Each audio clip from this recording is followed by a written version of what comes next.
Hari ini kita akan membahas satu topik yang sering membuat banyak orang Kristen bingung, bahkan kadang merasa takut untuk membicarakannya, yaitu Allah Tritunggal. Mungkin kamu pernah bertanya, atau pernah ditanya orang lain, sebenarnya Tritunggal itu apa sih? Kok Allah bisa satu tapi juga tiga? Kalau kamu merasa topik ini berat, tenang saja, kamu tidak sendirian. Sepanjang sejarah gereja, doktrin Tritunggal memang dikenal sebagai salah satu doktrin yang paling sulit dipahami, tapi penting untuk kita sadari. Kesulitannya bukan karena Alkitab tidak jelas, melainkan karena kita sedang berbicara tentang Allah yang tidak terbatas, sementara kita sendiri adalah manusia yang sangat terbatas. Alkitab sendiri mengingatkan kita bahwa pikiran dan jalan Allah jauh melampaui pikiran dan jalan kita. Tuhan berfirman, "Sebab rancanganku bukanlah rancanganmu, dan jalanmu bukanlah jalanku." Rasul Paulus pun berseru dengan penuh kekaguman, "Alangkah dalamnya kekayaan, hikmat, dan pengetahuan Allah.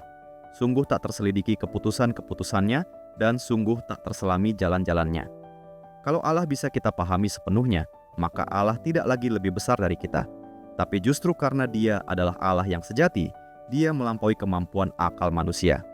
Namun kabar baiknya adalah ini, meskipun kita tidak bisa memahami Allah secara sempurna, kita tetap bisa mengenal Dia dengan sungguh-sungguh. Bukan karena kita pintar, tetapi karena Allah sendiri berkenan menyatakan dirinya. Yesus berkata, "Barang siapa telah melihat Aku, ia telah melihat Bapa." Dan Alkitab juga menegaskan bahwa Allah menyatakan dirinya melalui firman-Nya. Jadi ketika kita membahas doktrin Tritunggal, kita tidak sedang berspekulasi, melainkan sedang belajar mengenal Allah berdasarkan apa yang Dia sendiri nyatakan di dalam kitab suci.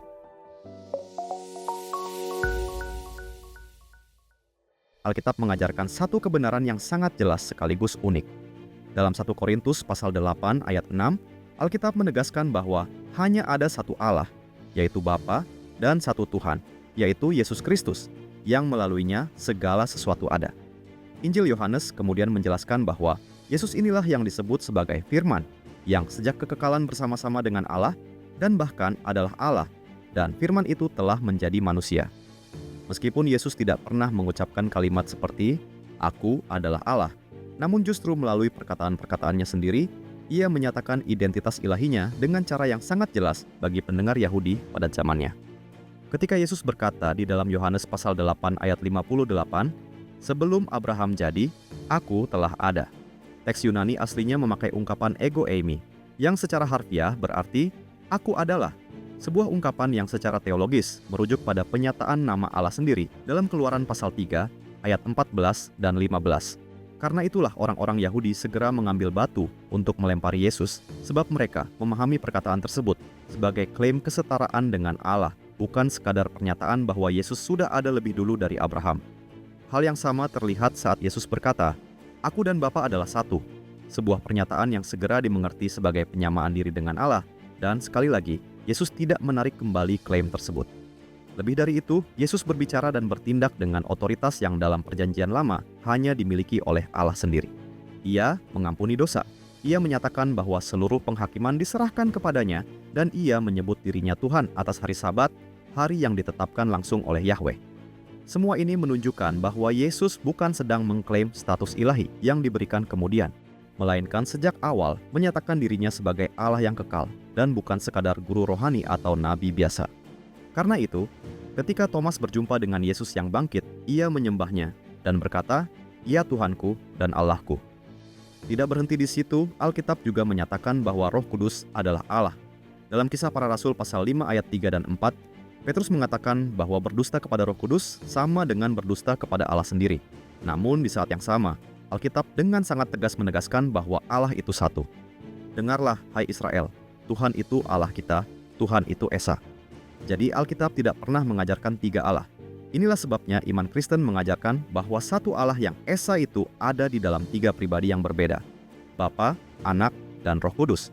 Bukan tiga Allah yang terpisah, dan bukan pula satu Allah yang hanya menyamar dalam tiga bentuk. Ketiga pribadi ini dibedakan satu sama lain, namun memiliki satu hakikat ilahi yang sama. Hal ini terlihat jelas misalnya dalam peristiwa baptisan Yesus.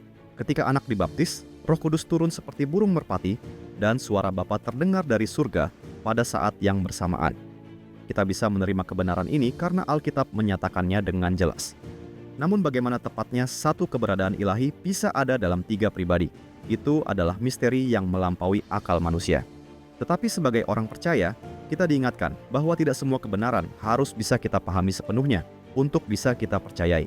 Sebab jalan dan pikiran Allah jauh lebih tinggi daripada jalan dan pikiran manusia.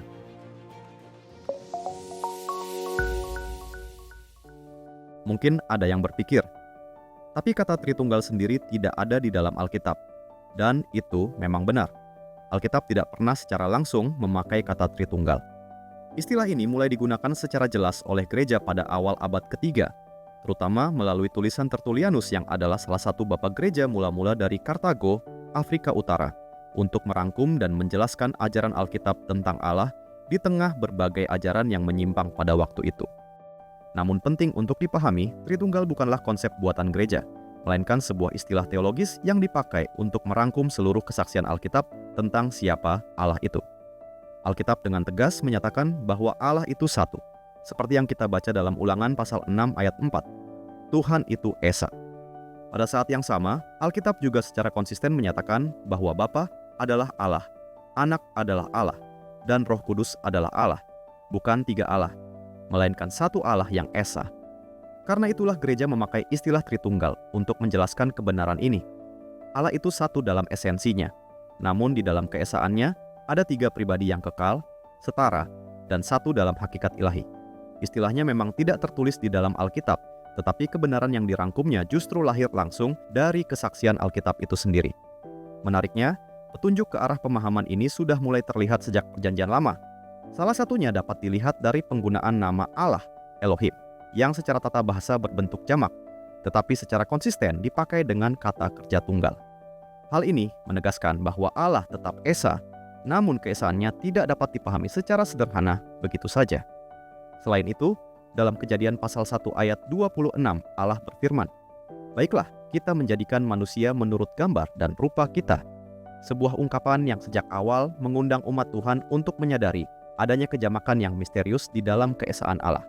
Hal ini kembali terlihat dalam Kejadian pasal 3 ayat 22 dan Kejadian pasal 11 ayat 7 ketika Allah berbicara dengan kata kita. Alkitab tidak sedang mengajarkan adanya banyak Allah, karena Yesaya pasal 45 ayat 5 dengan jelas berkata, "Akulah Tuhan dan tidak ada yang lain."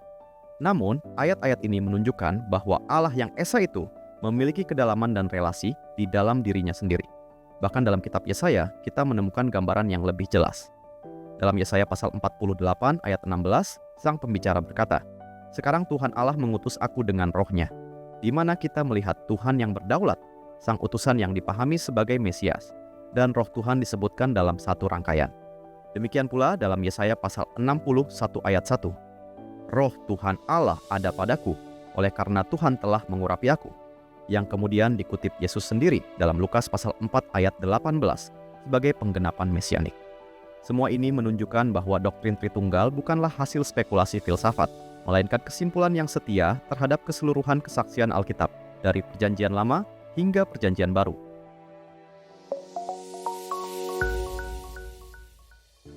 Di dalam Perjanjian Baru, gambaran tentang Allah Tritunggal menjadi jauh lebih terang dan jelas. Salah satu momen yang paling kuat terlihat dalam peristiwa baptisan Yesus. Injil Matius mencatat bahwa ketika Yesus keluar dari air, terbukalah langit dan ia melihat Roh Allah seperti burung merpati turun ke atasnya. Dan terdengarlah suara dari sorga yang berkata, "Inilah anakku yang kukasihi, kepadanyalah aku berkenan." Dalam satu peristiwa ini, Yesus sebagai anak hadir di dalam air, Roh Kudus turun dari surga, dan suara Bapa terdengar dengan jelas. Ketiganya hadir secara bersamaan dan dibedakan dengan nyata, namun tetap menyatakan satu karya ilahi dari Allah yang Esa dalam rencana keselamatannya. Sepanjang Injil, Yesus berulang kali terlihat berdoa kepada Bapa. Dalam salah satu doanya yang paling mendalam, ia berkata, "Ya Bapa, permuliakanlah aku padamu sendiri dengan kemuliaan yang kumiliki di hadirat-Mu sebelum dunia ada." Doa ini dengan jelas menunjukkan bahwa Yesus tidak sedang berbicara kepada dirinya sendiri, melainkan kepada pribadi lain yang kekal bersamanya, yang dibedakan secara pribadi, namun setara dalam kemuliaan ilahi. Kemudian di 1 Korintus pasal 8 ayat 6, Paulus menulis, "Namun bagi kita hanya ada satu Allah saja, yaitu Bapa, yang daripadanya berasal segala sesuatu, dan yang untuk Dia kita hidup, dan satu Tuhan saja, yaitu Yesus Kristus, yang olehnya segala sesuatu telah dijadikan dan yang karena Dia kita hidup." Di sini, Paulus sengaja memakai dua istilah berbeda dalam bahasa Yunani untuk Bapa dan Yesus. Kata Allah untuk Bapa adalah Theos, sedangkan kata Tuhan untuk Yesus adalah Kyrios, istilah yang dalam Alkitab Yunani dipakai untuk nama Allah sendiri, yaitu Yahweh. Artinya jelas, Yesus bukan sekadar guru atau nabi, tapi Tuhan sejati yang kekal, satu dengan Allah. Bahkan segala sesuatu berasal dari Bapa dan ada melalui Yesus, menunjukkan peran ilahinya dalam penciptaan. Jadi sejak awal, Perjanjian Baru sudah menegaskan, Yesus adalah Tuhan yang esa bersama Bapa. Selain itu, Yesus juga berbicara tentang Roh Kudus sebagai pribadi yang akan datang setelah Ia pergi. Ia berkata, "Aku akan minta kepada Bapa, dan Ia akan memberikan kepadamu seorang penolong yang lain, supaya Ia menyertai kamu selama-lamanya, yaitu Roh kebenaran."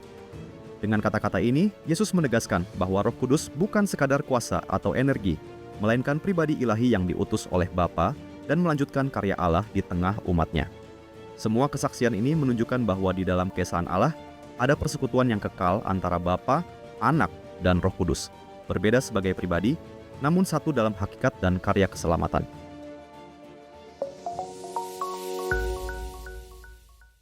Ini adalah bagian yang sering kali disalahpahami ketika kita membicarakan Tritunggal. Alkitab dengan jelas mengajarkan bahwa Bapa, Anak, dan Roh Kudus masing-masing sepenuhnya adalah Allah. Tidak ada yang lebih rendah atau lebih tinggi dalam keilahian. Yesus disebut sebagai Allah dalam Yohanes pasal 1 ayat 1.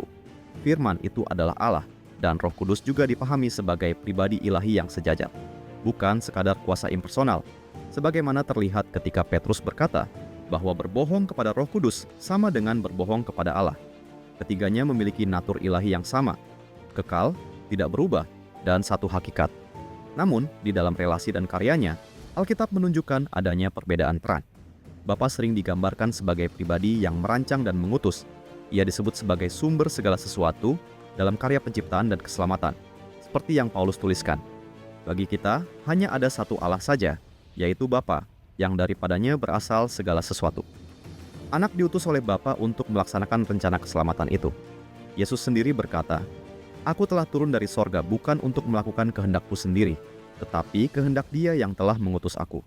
Melalui Anaklah karya Allah digenapi, baik dalam penciptaan maupun penebusan. Roh Kudus kemudian diutus oleh Bapa dan Anak untuk menerapkan karya keselamatan itu di dalam hidup manusia. Yesus berkata bahwa Bapa akan mengutus Roh Kudus dalam namanya, dan juga bahwa Ia sendiri akan mengutus Roh itu dari Bapa. Roh Kuduslah yang melahirbarukan, menguduskan, dan memetraikan orang percaya.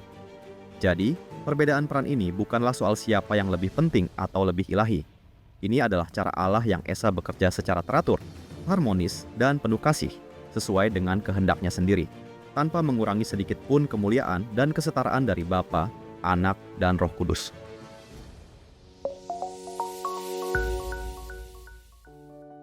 Karena ajaran Tritunggal tidak mudah dipahami oleh akal manusia yang terbatas, banyak orang mencoba menjelaskannya melalui berbagai ilustrasi. Sekilas, ilustrasi-ilustrasi ini terdengar sederhana dan masuk akal. Namun, justru disitulah letak masalahnya. Ketika kita berusaha menjelaskan Allah dengan sesuatu dari ciptaan, kita seringkali tanpa sadar mereduksi kebenaran tentang siapa Allah itu sebenarnya. Salah satu ilustrasi yang paling sering digunakan adalah apel dan telur. Sebuah apel terdiri dari kulit, daging, dan biji.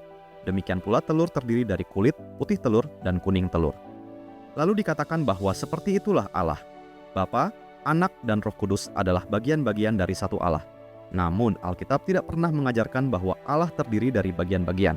Bapa bukan sepertiga Allah, Anak bukan sepertiga Allah, dan Roh Kudus juga bukan sepertiga Allah. Sebaliknya, Alkitab justru dengan tegas menyatakan bahwa masing-masing pribadi adalah Allah sepenuhnya. Tentang Kristus dikatakan, sebab dalam Dialah berdiam secara jasmaniah seluruh kepenuhan kealahan.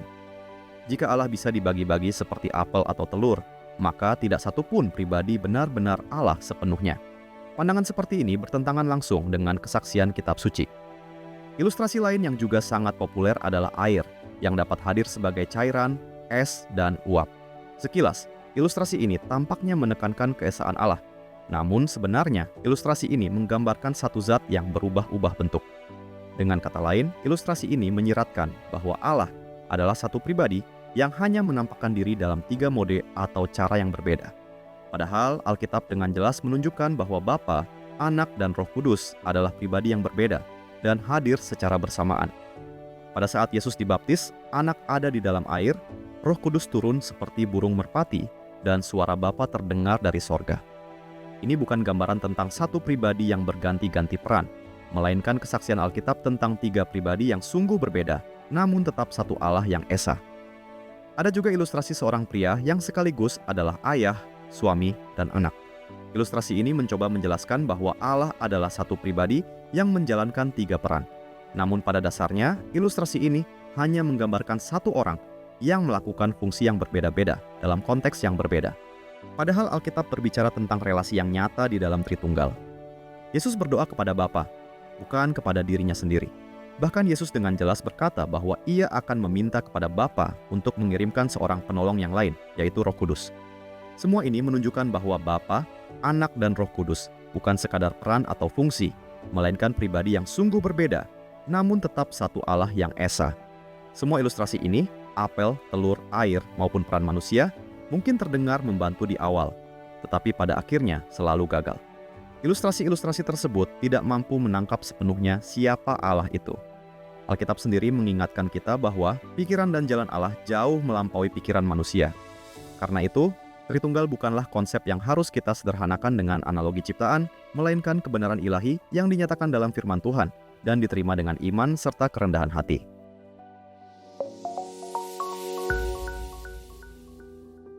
Pada akhirnya, kita perlu dengan rendah hati mengakui satu kebenaran penting.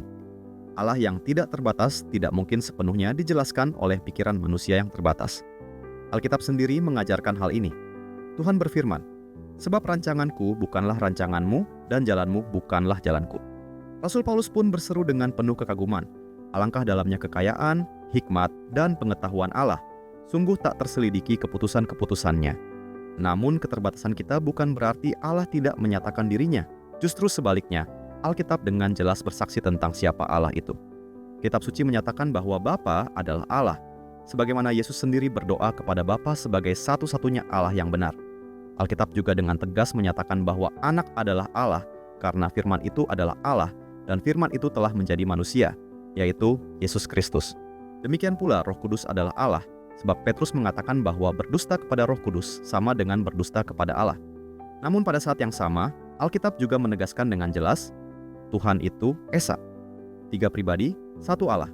Karena itu, tidak mengherankan jika doktrin Tritunggal tidak dapat kita pahami sepenuhnya. Mencoba memahami Allah secara menyeluruh ibarat seorang anak kecil yang berusaha memahami pikiran orang dewasa. Seorang anak benar-benar dapat mengenal ayahnya. Ia mengenal suara ayahnya, ia mengalami kasih ayahnya, dan ia memahami perintah ayahnya. Namun pada saat yang sama, anak itu tidak mungkin memahami seluruh pertimbangan, rencana, dan kedalaman pikiran ayahnya. Bukan karena sang ayah tidak nyata atau menyembunyikan diri, melainkan karena kapasitas anak itu memang terbatas. Demikian pula relasi kita dengan Allah. Kita sungguh mengenal Allah karena Ia berkenan menyatakan dirinya, tetapi kita tidak pernah mengenal Dia secara menyeluruh. Alkitab berkata, "Sekarang kita melihat dalam cermin suatu gambaran yang samar-samar, tetapi nanti kita akan melihat muka dengan muka." Firman Tuhan juga mengingatkan, hal-hal yang tersembunyi ialah bagi Tuhan Allah kita, tetapi hal-hal yang dinyatakan ialah bagi kita.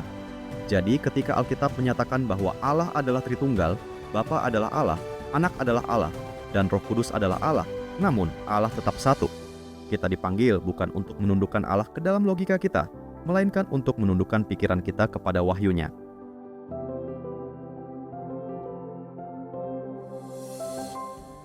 Terima kasih sudah menonton video ini sampai selesai. Kalau topik ini terasa berat, itu wajar. Bahkan Alkitab sendiri mengakui bahwa ada bagian-bagian firman Tuhan yang tidak mudah dipahami. Rasul Petrus pun mengatakan bahwa ada ajaran-ajaran yang sukar dimengerti bagi sebagian orang. Yang terpenting, jangan berhenti belajar dan jangan takut bertanya. Firman Tuhan justru mendorong kita untuk terus bertumbuh dalam pengenalan akan Allah dan untuk mengasihi Dia bukan hanya dengan hati, tetapi juga dengan segenap akal budi kita. Iman Kristen bukanlah iman yang menutup mata, melainkan iman yang mau belajar dan dengan rendah hati tunduk pada apa yang Allah nyatakan melalui firman-Nya. Kalau video ini memberkati kamu, silakan like, bagikan kepada teman-temanmu, dan subscribe channel ini supaya kamu tidak ketinggalan pembahasan Alkitab lainnya. Sampai jumpa di video berikutnya. Tuhan Yesus memberkati.